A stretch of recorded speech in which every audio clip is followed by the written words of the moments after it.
how to understand people. To understand people, first we must understand life itself. Because people live. And life is all about living. The business of life is to live, to exist, to survive, and if possible, to prevail. Yun po ang natural order of things. Genesis 1:1 to 12. In the beginning, God created the heavens and the earth. The earth was barren, with no form of life.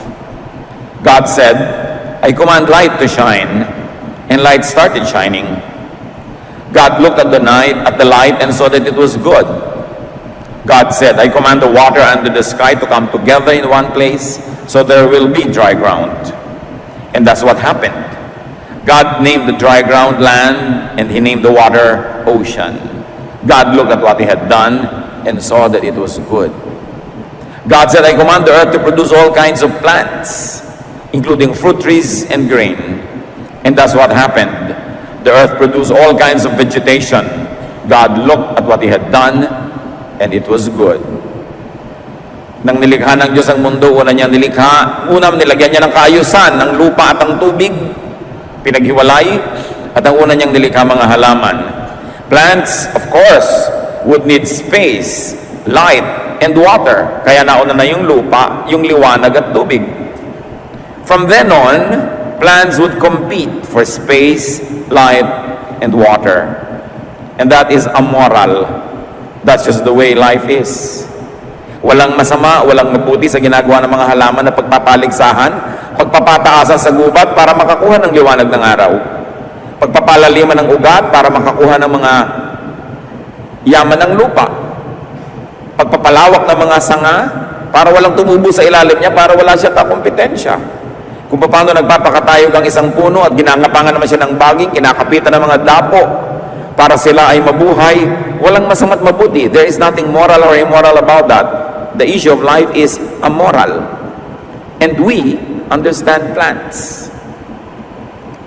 Genesis 1:20 to 25, God said, I command the ocean to be full of living creatures, and I command birds to fly above the earth. So God made the giant sea monsters and all the living creatures that swim in the ocean. He also made every kind of bird. God looked at what he had done, and it was good. Then he gave the living creatures his blessing. He told the ocean creatures to live everywhere in the ocean, and the birds to live everywhere on earth. God said, I command the earth to give life to all kinds of tame animals, wild animals, and reptiles. And that's what happened. God made every one of them. Then he looked at what he had done, and it was good. So matapos ang mga halaman, binigyan ng Panginoon ng buhay ang mga nakatira sa tubig, ang mga lumilipad sa himpapawid, at ang mga hayop na naglalakad at gumagapang sa lupa. From then on, animals would be preoccupied with staying alive. They would compete for space, for food and drink, like plants. And that is amoral. That's just the way life is. So kung yung mga hayop man ay naglalaban-labanan, pinag-aagawan sila sa kakainin nilang damo, gumagawa sila ng paraan para mabuhay, we don't judge them as immoral. That's the way life is. They are supposed to stay alive. We understand animals. Genesis 1:26 to 31.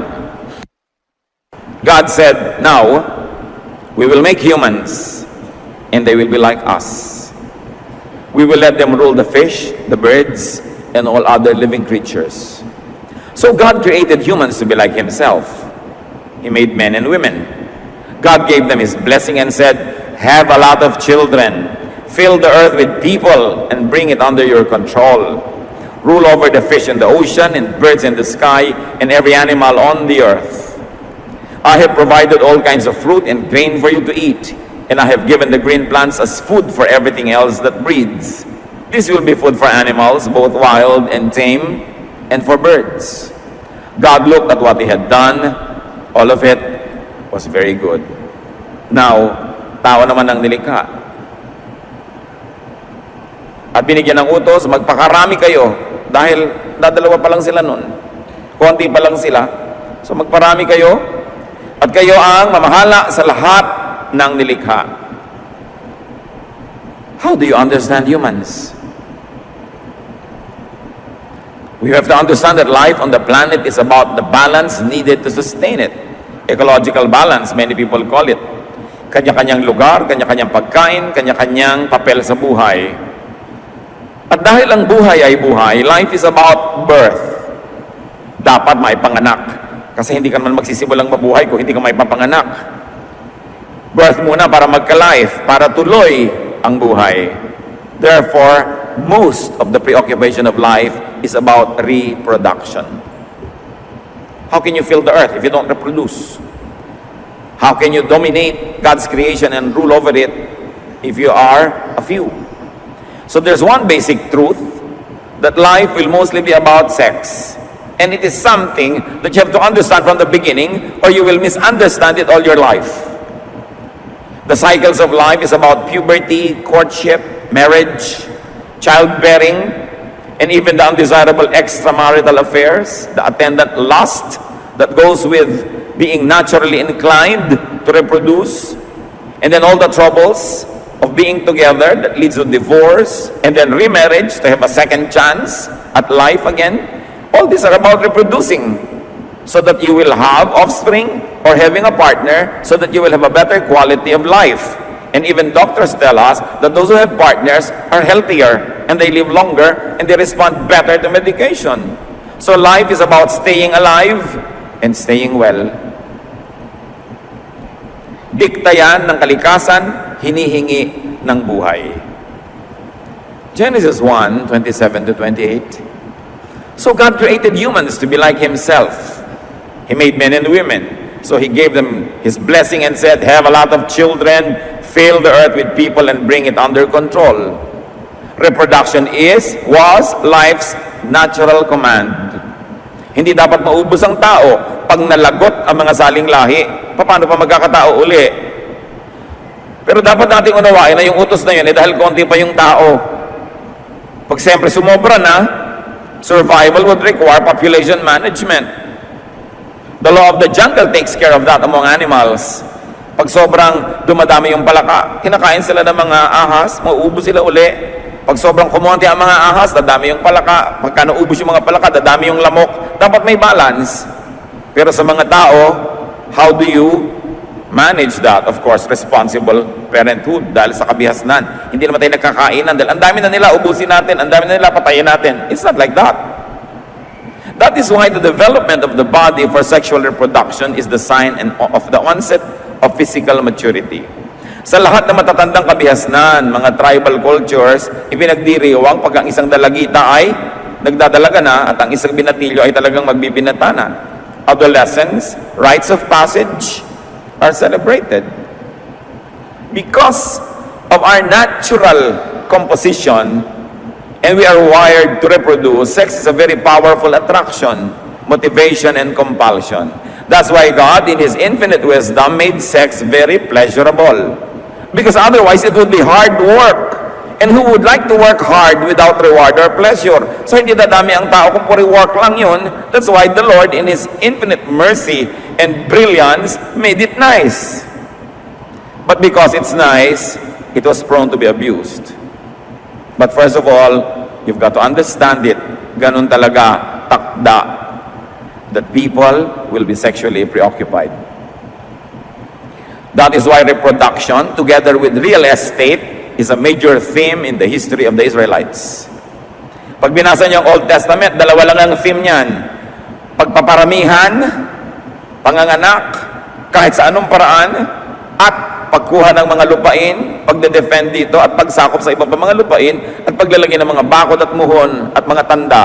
Yan ang preoccupation ng Old Testament because Israel was preoccupied with survival. So they always had to be concerned about population growth and real estate management.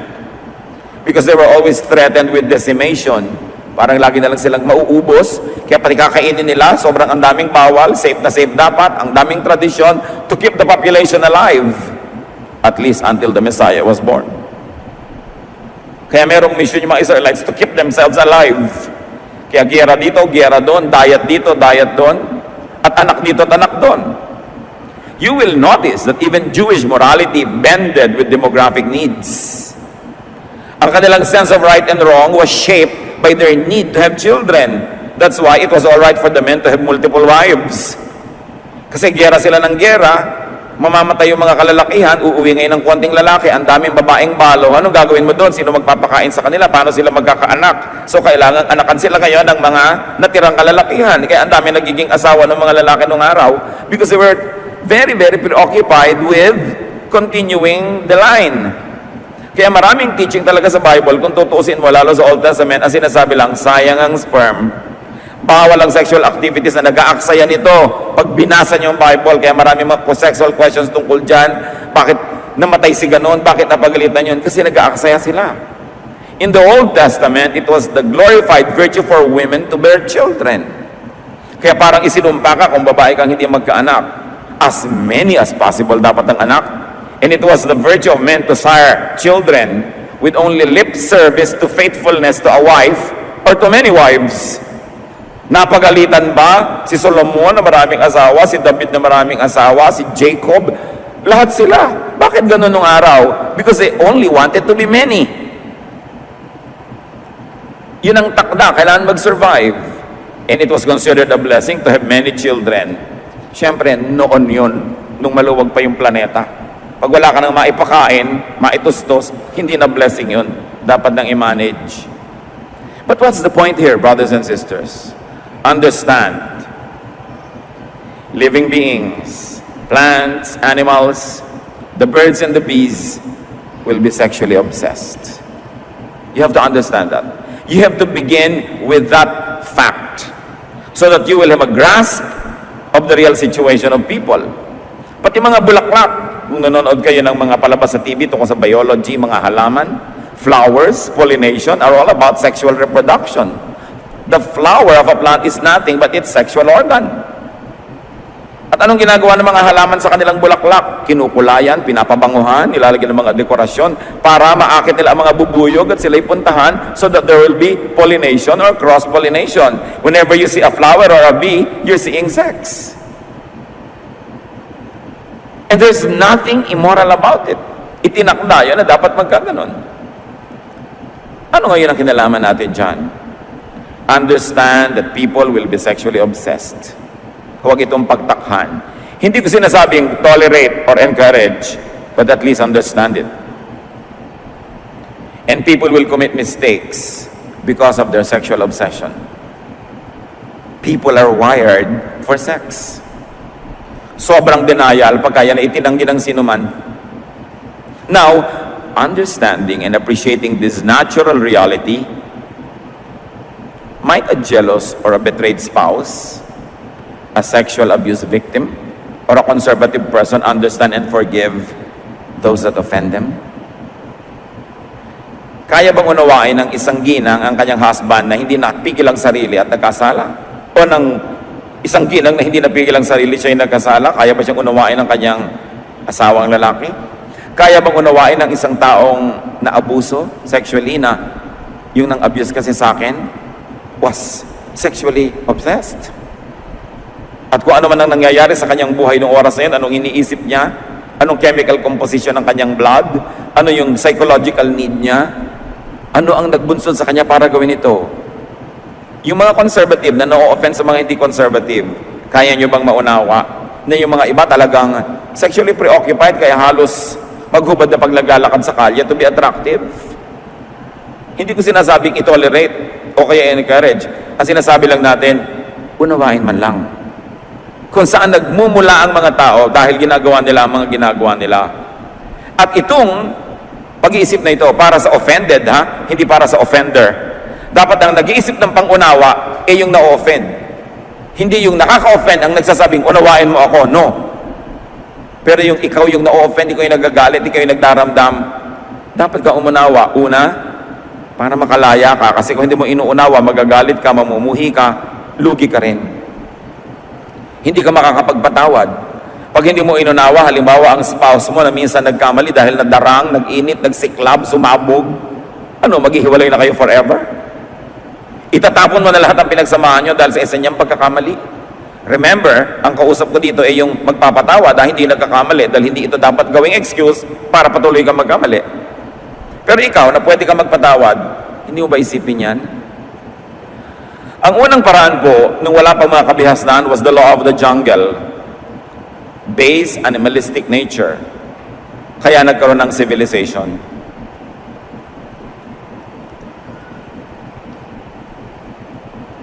Ano ba ang sibilisasyon? Ano ba ang kabihasnan? Ang civilization dapat may law. May bawal at may parusa sa gagawa ng bawal. Bakit? Pag pinagsama-sama mo ang lahat ng tao na sexually preoccupied, pag pinagsama-sama mo ang lahat ng taong gustong kumain, gustong mag-survive, gustong manaig, ano mangyayari? Chaos, violence. We will trample on the human rights of others. Kaya nagkakaroon ng batas. Yun ang sibilisasyon. Survival of societies depend on order, especially with everyone's overlapping sexual and territorial interests. Bakit may mga taong kailangang magkaroon ng teritoryo katulad ng mga Israelites noon? Pag natutulog ka, ilalakad yung bakod niya, papalaki, yung bakod mo lumiit, ang lote mo. Kainan ng lote, agawan ng mana, agawan ng mga porsyento sa sales. Yan lang yan puro agawan. Because of the basic instinct of people to want to survive. And if possible, beyond survival, to prevail, to dominate. Tulad ng ginagapang ng baging yung halaman hanggang makuba yung halaman at baging na lang na buhay, which is considered amoral among plants. And because we are part of creation, meron tayong likas na gusto mong manaig, gusto mong lumamang, gusto mong ikaw yung makakain, gusto mong agawin yung asawa ng may asawa, kaya may batas. Kaya nagbigay ang Diyos ng batas, at kaya ang bawat sibilisasyon na may batas, sapagkat hindi pwedeng sundin ng tao lahat ang gusto niya. Dahil marami siyang gusto na hindi naman kanya, at hindi dapat niyang makuha. Meron siyang mga gusto na lampas na sa dapat niyang matanggap. Pero ang tendency ng tao, because of this dictation of life to continue itself, we will tend to be selfish, greedy. We will tend to be immoral and bad. When uncontrolled, when unchecked, people will become beasts. Kaya may batas. There is morality. A concept of right versus wrong behavior, which from society to society changes. Dahil kung ano ang pangangailangan ng society na yon, anong tunay nilang kalagayan, anong reality nila, nag-a-adjust doon yung kung ano yung tama at mabuti sa kanila.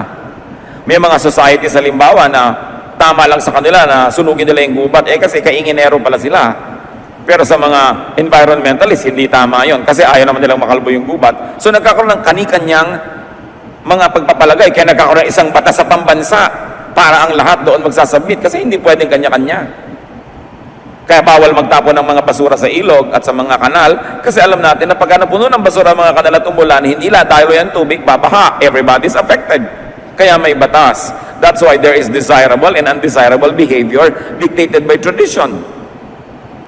There are laws and legal punishments, and they were developed.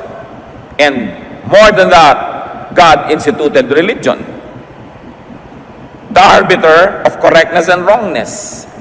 That's why the Lord appointed prophets and priests to arbitrate and to tell people what is right and what is wrong. Not that because people need to be told, because they know anyway, but because people would like to do what's wrong because it will give them more benefit. That's why it has to be controlled. Katulad na lang ng sobrang sexual appetite, Exodus 20 verse 14, isa sa mga 10 commandments, be faithful in marriage. So hindi mo pwedeng sabing, kasi nag-iinit ang aking damdamin, may apoy sa aking kandungan, busan mo ng tubig. Hindi pwedeng may apoy sa aking kandungan, tapos paglalagablabin mo hanggang buong barangay nagsiklab. May batas ang Diyos tungkol dyan. Hindi pwedeng sinusunod ang lahat ng likas.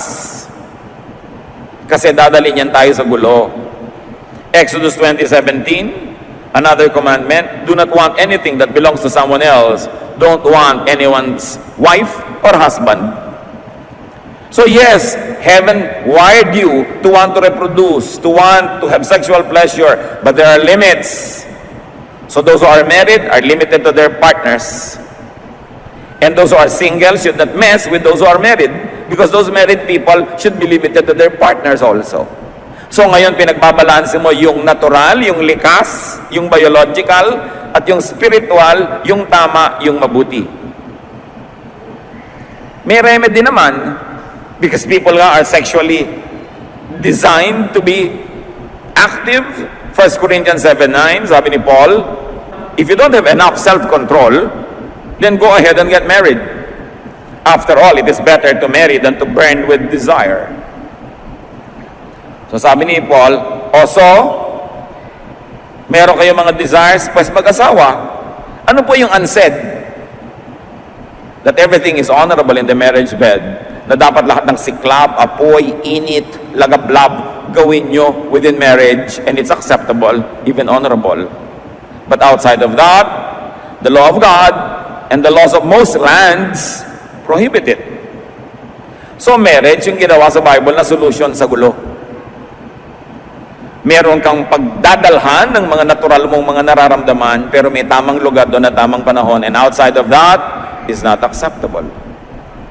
To establish order, behavior has been controlled by the temple and by the palace, by the church and by the state.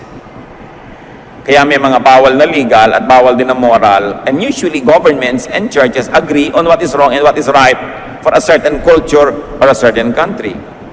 Traditions and social punishments were glorified. Kasi magulo pag walang ganon.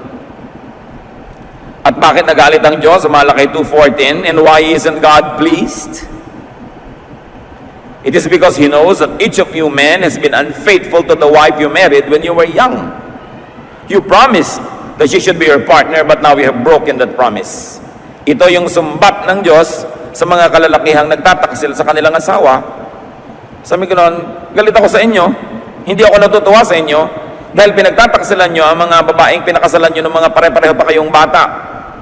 Bakit nyo sinisiraan yung pangako? Habang inuunawa ng Diyos that people have sexual needs and urges, He has placed correct venues for such activities, and that is within marriage. Morals, values, institutions, regulations are for order, for smooth interpersonal relations, and for function as community. Hindi ka naman nabubuhay para lang sa sarili. We all share time and space. So there are rules that govern our behavior.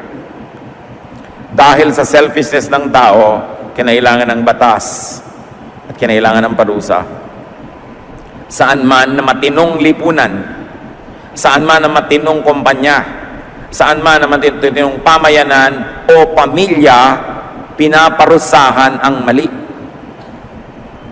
Pagkat pag hindi mo pinarusahan ang mali, lahat na magkakaroon ng lakas ng loob na gumawa ng mali at magkakawatak-watak, magkakagulo-gulo ang lahat. Regulations are for survival of groups and individuals. Napaka-importante. So understand, in order to survive, thrive, and dominate, some persons could be selfish or selfless. Magkaiba yan, selfish or selfless, pero pareho lang yan, at the end of the day, the person satisfied himself. Meron pong bad selfishness. Halimbawa, konti lang yung pagkain, may crisis, kakainin ko lahat, mamatay ka na lang dyan, selfishness yun, pero bad. Ano yung good selfishness? Konti lang yung pagkain, sa'yo ko ipapakain, ako yung namatay, nabuhay ka, pero sabi niya, anong selfishness doon? Kasi sa pagbibigay ko sa'yo, sumaya ako. Sa katunayan, kung hindi kita bibigyan, lulungkot ako, so ibibigay ko na lang kahit ako yung mamatay. So there's still a tinge of selfishness in it, except that it is a good selfishness against the bad selfishness, parang good cholesterol against the bad cholesterol. Kahit yung mga hero, okay, nagpakabayani si Jose Rizal, niya niya ang sarili niyang mamatay para sa bayan, gusto rin niya. Handang-handa nga siya. So, yung selfishness niya, nakinabang tayong lahat, pero at the end of the day, nakinabang din siya. So, yung nanay na hinihiwa ng basag na bote yung kanyang dibdib para walang masusunggatas yung anak niya dahil natabunan sila ng earthquake, para masusunong ang anak niya kahit dugo niya. Selflessness, di ba? Pero masaya din siyang ginagawa niya yon. So, meron ding benefit yung sarili niya, but it's a good selfishness. Persons could be very traditional or unconventional. Persons could be conservative or innovative, individualistic or groupist. In other words, iba-iba ang tao. Kuminsan hindi mo magugustuhan yung hindi mo katipo, pero isa lang naman ang gusto ng tao eh. Makamit niya yung gusto niyang makamit, magawa niya yung gusto niyang magawa, mangyari yung gusto niyang mangyari, magkakaiba lang ng approach. Some people think that they will survive by being individualistic. Some people think that survival is better when you're groupist. So magkakaiba yung attitude, pero survival pa rin ang layunin. Kanya-kanyang approach, style, pagsisikap mabuhay, at kuminsan pagsisikap manaig o magwagi. Sa contest, magagalit ka ba doon sa nanalo ng first prize? Samantalang pwede rin naman na ikaw yung nanalo, kaya lang hindi ikaw yung nanalo. So there is nothing immoral about winning because you all join it, except that some win and some don't. So hindi ka dapat nagagalit doon sa nanalo. Ganon talaga, siya yung nanalo. Understand people kahit ikaw ang casualty. Iba-iba ang pinanggagalingan, pero isa lang ang pinupuntahan, survival or dominance. Understand others. Understand the un-you. Yung hindi ikaw, yung kabaligtaran mo, unawain mo. Understand your opposite. Understand even the competitor. Meron nga ako isang kausap, sabi ko, pambihira naman yung isang chain of companies. Puro sila na lang, lahat na lang sila. Ang dami-dami na nilang brand, sila na lang nang sila. Sabi naman itong isa, kasi magaling lang sila. Kung hindi naman sila magaling, yung ibang brand ang dadami ng dadami. Ganun lang talaga. Ganun ang buhay. Ba't ka naman nagnenegosyo para kumonti ang branches mo? Di ba? Gusto mong damihan? At kung kaya mong damihan at magagawa mo, dadamihan mo naman talaga. Yung iba hindi lang dumadami dahil hindi nila magawa. So, ganun talaga yung buhay. So, uunawain mo. Understand even favoritism. O hindi kayo paborito ng nanay nyo, siguro hindi kayong kamukha. O hindi kayo yung kamukha yung ugali, ang paborito yung kapatid nyo. Why? Bakit may favoritism? We tend to like people who are like us. Why? By seeing ourselves in others, we see strength in numbers, strength in companionship, so we like them. We don't like people who are not like us. Why? Because they contradict what we want. Ganun lang yon. So pwede mong maunawa yung iba ang pananaw, iba ang ugali, kasi iba sila eh. Tapos sasabihin mo, pambihira naman, inunahan ako ng babaeng yung sa silya.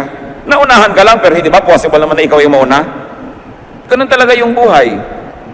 You've got to understand even deception. For survival, sometimes for victory. Hindi ko sinasabing tolerate or encourage, but you've got to understand it. Yun nga Venus flytrap. Kala mo, inosenteng halaman, yung pala, dinedeceive niya yung mga insekto. Pag uminom sila doon sa akala nila'y tubig, asido pala, madadigest sila. Yung may mga halaman na nagkukondirect, bulaklak, pag may dumapong insekto, bigla nila lululunin. Nakikita nyo sa TV. Nature is full of it. Why? Because things have to eat.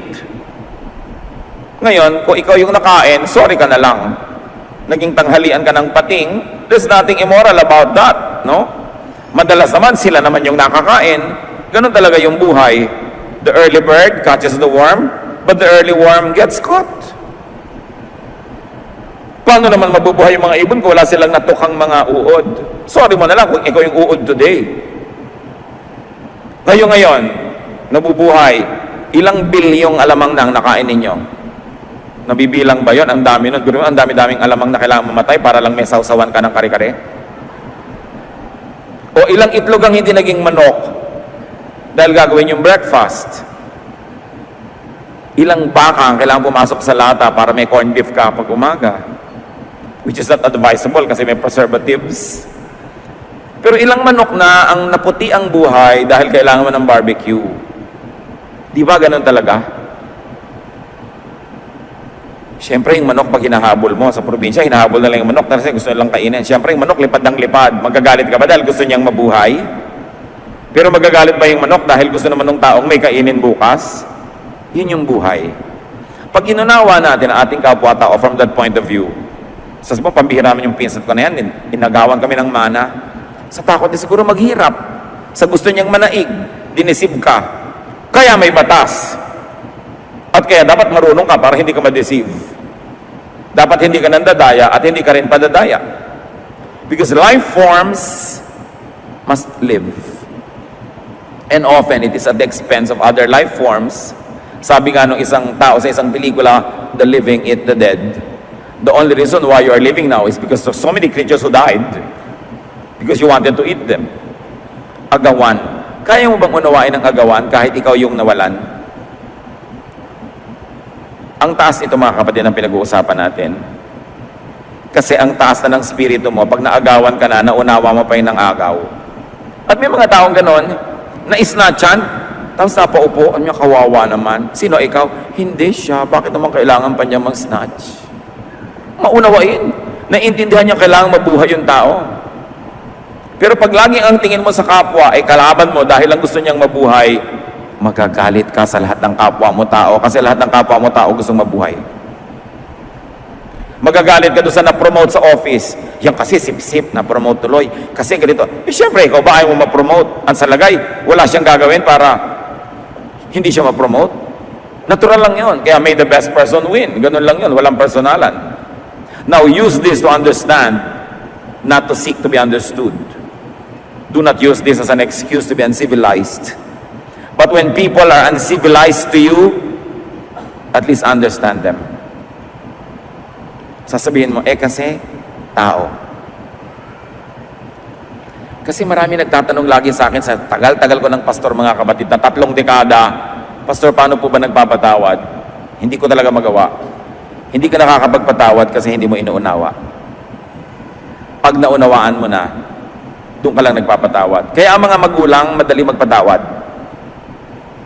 Kung minsan hindi pa nga nagkakasala yung anak, napapatawad na. Bakit?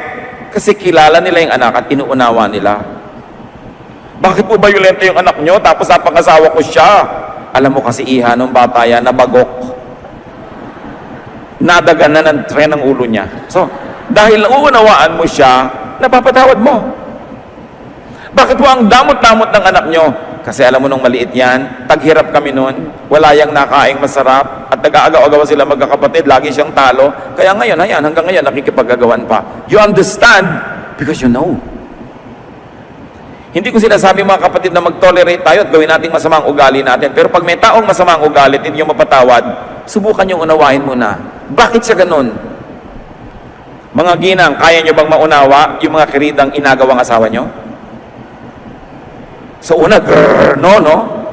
Pero pag naisip mong, sexually abused pala yun nung maliit, wala palang nagmahal sa kanya, kaya nung makita niya ang asawa mo, sabi niya, mahalin mo ako para sa lahat ng hindi nagmahal sa akin.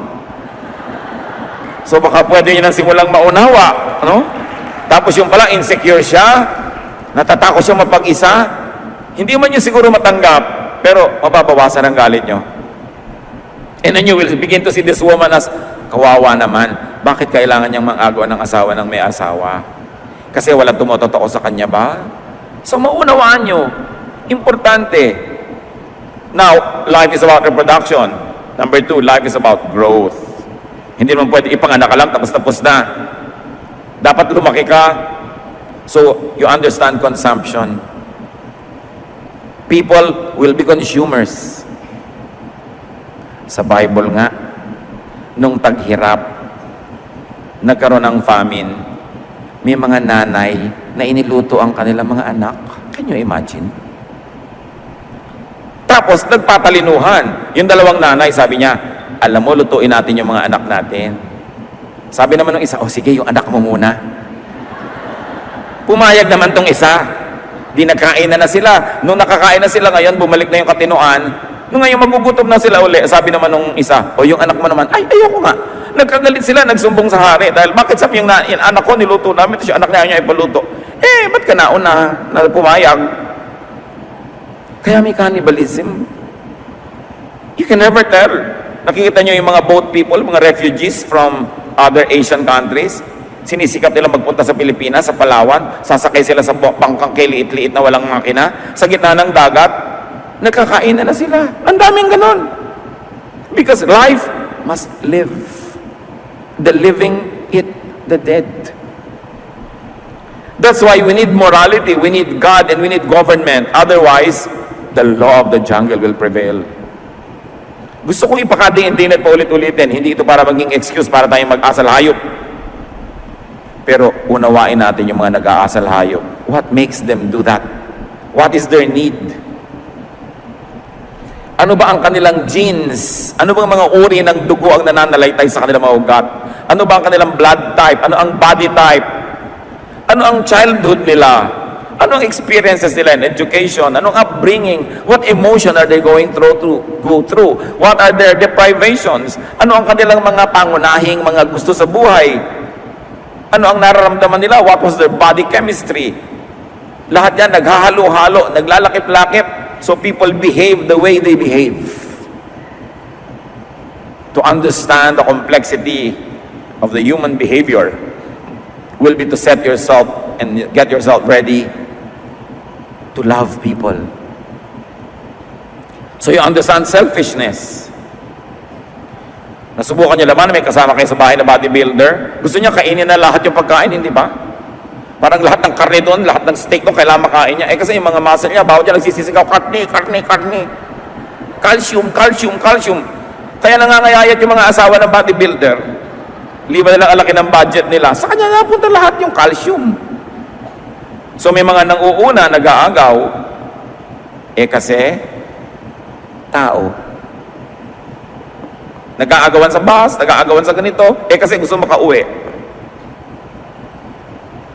May nakatakda sa tao, tulad ng genes, at meron din naman nakokontrol, kaya tinitimpla.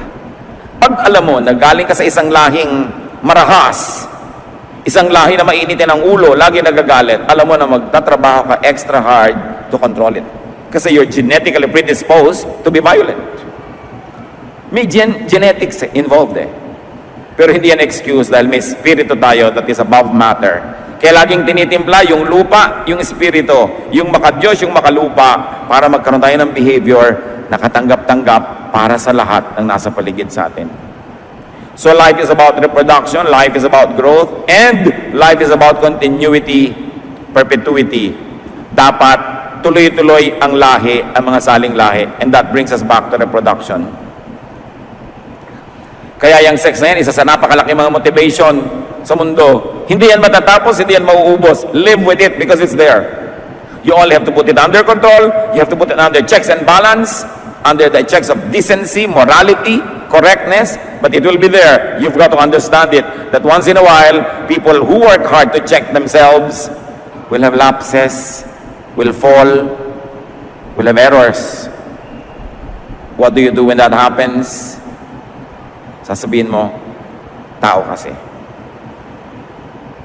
Ang nagsasabi nun yung na-offend, hindi yung offender. Reproduction, progeny, heritage, this is main. Kaya sobra tayong magmahal sa anak. Bakit mahal na mahal ng tao ang kanyang anak? Bakit kahit unggoy, mahal yung anak niya? Bakit kahit bibe, mahal yung anak niya? Yung manok, mahal yung kanyang mga inakay? Nagpasya ba yung manok na mamahalin niya yung inakay? Nagpasya ba yung bulate na mamahalin niya yung kanyang anak? Nagpasya ba yung mga pagong na poprotect nila yung kanilang mga itlog, tatabunan nila ng mga buhangin? No, nakatakda, inilagay doon ng Diyos. Mamahalin mo ang iyong anak. Bakit? Through your anak, mabubuhay ka forever in the sense that your genes will flow from generation to generation. There will be perpetuity. There will be eternity. Kaya likas ang pagmamahal sa anak. Napaka-abnormal na hindi mo mahal ang anak mo. Ngayon, mahal mong anak mo, gusto mo siya maging first honor. Mahal din ang kumare mo yung anak niya, gusto niya maging first honor. Naglalabanan kayo ngayon. There is nothing immoral about it. May the better person win. Walang personalan, kung yung anak niya naging first honor, naggalit na kayo forever dahil natalo yung anak mo. Ganun talaga. Natural lang sa kanila, gusto nila siyempre manalo, alangan namang hindi. So, importante mga kapatid, unawain ang kapwa. But above the genes, above body chemistry and electricity, is the Spirit of God that should prevail. Dahil may inilagay ang Diyos sa tao na wala sa mga hayop, ang kanyang espiritu. So, hindi mo excuse yan para maging asal hayop. Kasi hindi ka lang lupa, ikaw din ay espiritu. Because God breathed His Spirit into dust and humans were formed. Pag nagkakaroon tayo ng pagtatalo, magpapakahayop ba ako, magpapakatao, kailangan pa bang Pag-isipan yun. May choice tayo. Piliin natin magpakatao. Magpapakahamak ba ako o magpapakadakila? Piliin natin maging dakila. Isusuko ko ba ang lahat ng katwiran, lahat ng tama, para lang mapagbigyan ko yung gusto kong, ako makakain ng gusto kong kainin, ako manalo ng gusto kong mapanalunan, o magawa ko lahat ng mga sexual desire ko kahit kanino? Piliin natin na pigilin ang sarili. Dahil bunga ng Espiritu ang pagpipigil sa sarili. Ang mga hayop hindi nagpipigil sa sarili. Ang mga aso nagsisex kahit sa plaza, kahit sa elevator o escalator. Pero hindi tayo hayop. Tao tayo. Dapat tayo ay pinamamahalaan ng decency, morality, nobility of character, because we should not offend the Spirit of God that resides in our bodies. Yun ang batas sa sarili. Ang batas mo sa iba, to understand, to forgive, and to love even those that offend and victimize us. To do that, we need to understand life. The composition, needs, and the point of view of the other person. You've got to look at life from the point of view of your opponent, from the point of view of your competitor. Again, we should never use these principles as excuses for our lack of civility and consideration. But we could use this to help us understand others. Especially if that other is your husband or parent or child or brother or sister or friend or neighbor. We could only use them to understand others. We could only use them to comfort ourselves and others, and to warn us against our own untamed animalism. Pag inaalala natin ang lahat na ito para lang paalalahanan ang sarili natin na pag hindi natin sinupil ang ating sarili, magiging mga asal hayop tayo. So sinusupil mo yung sarili. May buffet, nauna ka doon sa pila, magpakatao ka, huwag mong kunin lahat. Kailangan may matira sa iba. Kumisan buffet pa lang, bagsak na eh. Para na tayong mga beasts. Para ka mauubusan. Alam niyo yung mga nauuna sa buffet, yung first 10 people, you've got to be very fast. Huwag niyong kunin lahat, bumalik na lang kayo. Kasi ang tagal maghintay. Pag hindi kayo yung kumukuha, tapos ito, ano nga bang gusto ko dito? Ay, ito nga ba? Ayun nga ba? Gusto ba nang itulak eh, ang tagal-tagal? Nararamdaman niyo ba yan sa buffet? Ang arte-arte nung kumukuha, ganyan-ganyan pa, konti-konti, hindi lang isang sandok na malaki agad. We have to be considerate of others who are hungry. Alam niyo naman tao, pag nagugutom, nagiging hayop. Pag nabusog na ulit, bumabalik yung pagkatao. You see, body chemistry.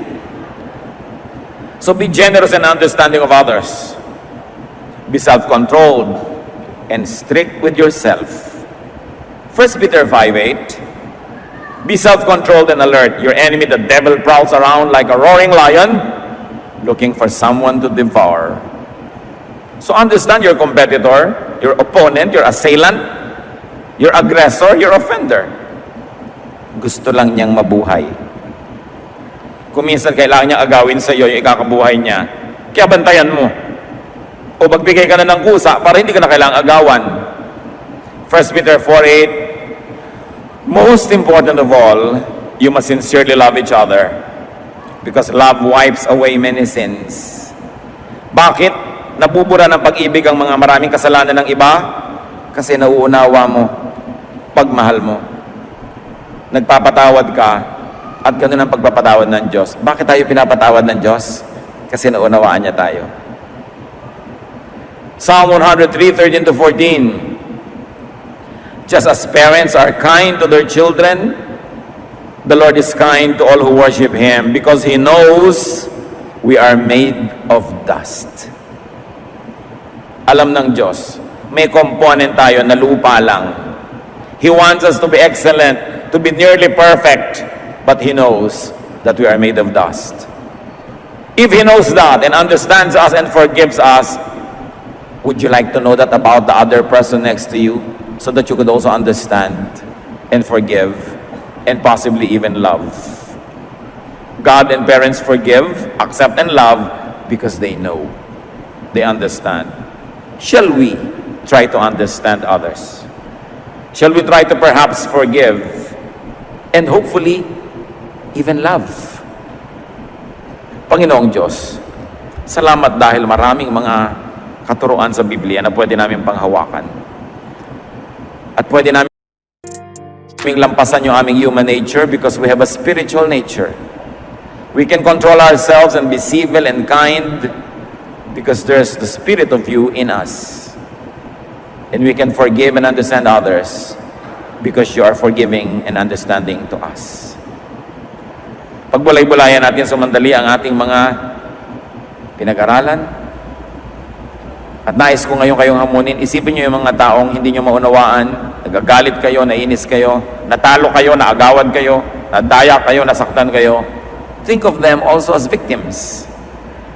Think of them as people who are only trying to survive, who are trying to get a piece of land or some amount of money or some fame, some honor, some pleasure, some recognition, even some affection. Think of the many people who offend and hurt you as victims too. Panginoon, turuan niyo po kami. Kung di man namin lubos na mayakap at mamahal yung mga taong galit kami, maunawa man lang namin. At sa pangunawa, makapagpatawad kami dahil ito ang iyong utos at ito rin ang paraan para mapatawad mo kami. Pagbulay-bulayan natin mga kapatid, how to understand others. Travel beyond yourself, beyond your selfish world